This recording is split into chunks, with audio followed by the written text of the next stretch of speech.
नमस्कार दोस्तों, मैं के आपका फिर से स्वागत करता हूं हमारे चैनल के सब जानता है में। दोस्तों, एक दिन बिक जाएगा माटी के मोल, जग में रह जाएंगे प्यारे तेरे बोल।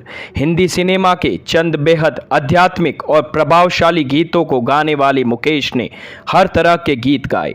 उनके गाए हुए गीतों का एक एक बोल श्रोताओं के दिल में उतरता है।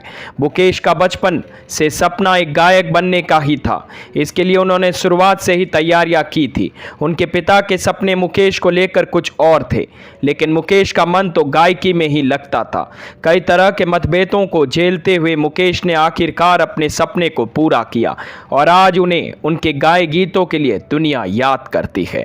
मुकेश ने मैट्रिक के बाद ही पढ़ाई छोड़ दी थी और उन्हें गाने का बहुत शौक था।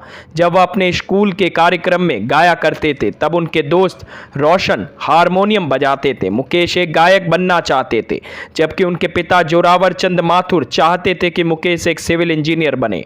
मुकेश का रुझान धीरे धीरे गायकी में बढ़ रहा था, तो वहां से ध्यान हटाने के लिए पिता ने उनकी नौकरी पीडब्ल्यूडी में लगवा दी। यहां से गायकी का रास्ता मुकेश को थोड़ा कठिन लगा, लेकिन जब उन्होंने एक अखबार में नए कलाकारों की भर्ती का एक विज्ञापन देखा तो उन्होंने मुंबई जाने का इरादा कर लिया।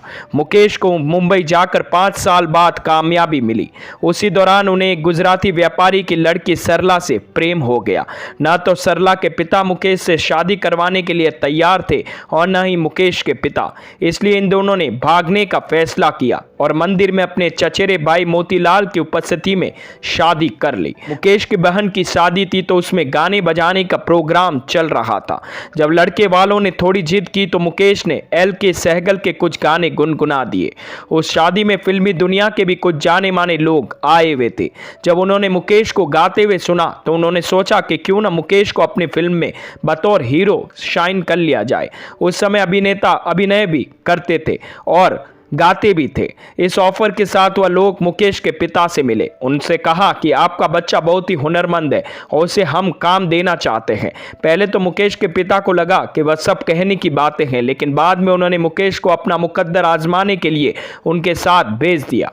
मुकेश ने अपनी पहली फिल्म निर्दोष में गाया और अभिनय भी किया। वह फिल्म चली नहीं और जिन लोगों ने मुकेश को बुलाया था उन्होंने भी मुकेश का साथ छोड़ दिया।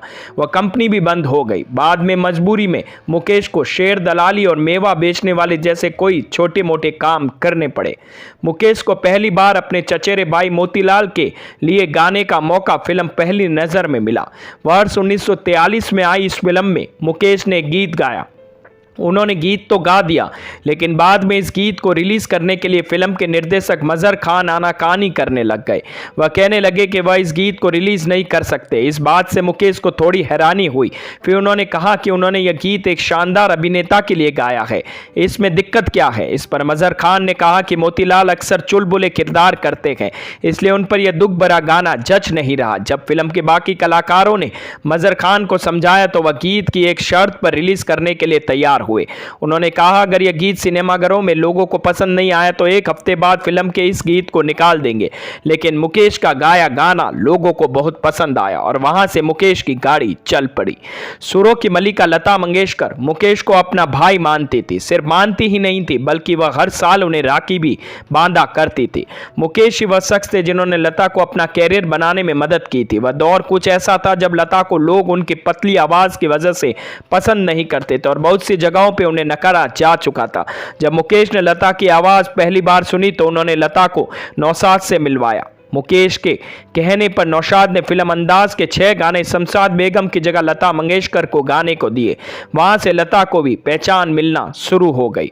मुकेश के गीतों में ऐसी शक्ति थी, वह फिल्म हिट कराने तक की ताकत रखते थे। वर्ष 1951 में आई फिल्म मल्हार का निर्माण खुद मुकेश ने नहीं किया था। इस फिल्म में गीतों को उन्होंने अपनी आवाज दी, उनका साथ दिया लता मंगेशकर ने।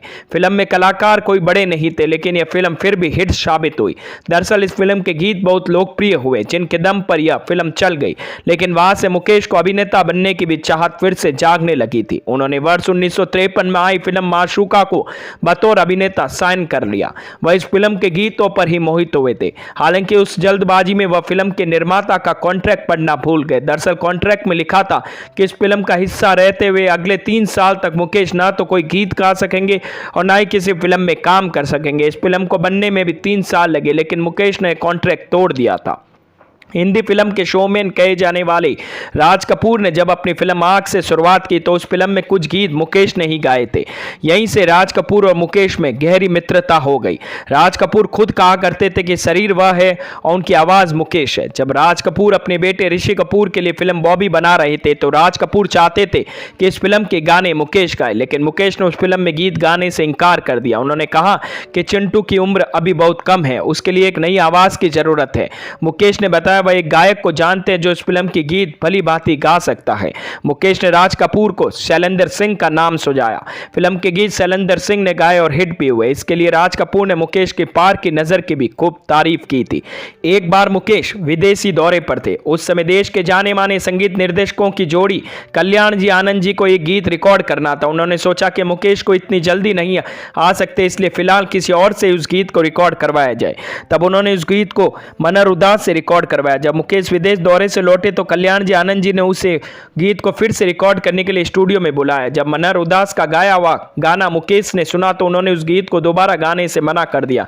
उन्होंने कहा वह गीत मनर ने बहुत ही शानदार गाया, इसे दोबारा गाने का कोई मतलब नहीं है। यह गाना आपसे हमको बिछड़े था जिसे फिल्म विश्वास के लिए रिकॉर्ड किया गया था।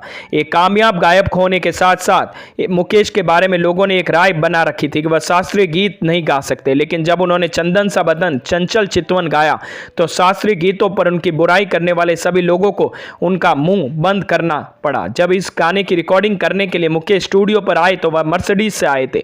यह देखकर वहां से पहले से मौजूद एक शास्त्रीय गायक ने कल्याण जी आनंद जी से पूछा, हम जैसे शास्त्रीय गायक बसों में धक्के खाते हुए आते हैं, जबकि मुकेश जैसे पार्श्व गीतकार मर्सिडीज में कैसे चलते हैं। जब मुकेश ने वह शास्त्रीय गीत रिकॉर्ड कर लिया उसके बाद आनंद जी ने उस शास्त्रीय गीतकार को बुलाया। जब बिना ट्रेनिंग के मुकेश इतना अच्छा शास्त्रीय गीत गा सकते तो वह मर्सिडीज में भी चलेंगे। 50 के दशक में यह माना जाने लगा कि मुकेश की आवाज़ सिर्फ राज कपूर पर ही फिट बैठती है, लेकिन मुकेश खुद उस बंदिश को तोड़ना चाहते थे। हालांकि उन्हें मौका नहीं मिल रहा था। वह मौका उन्हें दिलीप कुमार की फिल्म मधुमती में मिला। फिल्म के निर्देशक बिमल रॉय ने मुकेश की आवाज़ को दिलीप कुमार पर आजमाया। इस फिल्म के गीत गाकर मुकेश ने साबित कर दिया कि उनकी आवाज़ न तो किसी चेहरे की मोहताज है और न ही किसी एक प्रकार के गीतों की। फिल्म मधुमती के गीतों को सलील चौधरी ने लिखा था और इन गीतों को आवाज़ दी थी मुकेश ने। तो दोस्तों कैसी लगी मेरी ये जानकारी? अगर मेरी ये वीडियोस आप लोगों को पसंद आते हैं तो प्लीज़ लाइक शेयर सब्सक्राइब करना ना भूलें और हाँ कमेंट करना भी ना भूलें। धन्यवाद।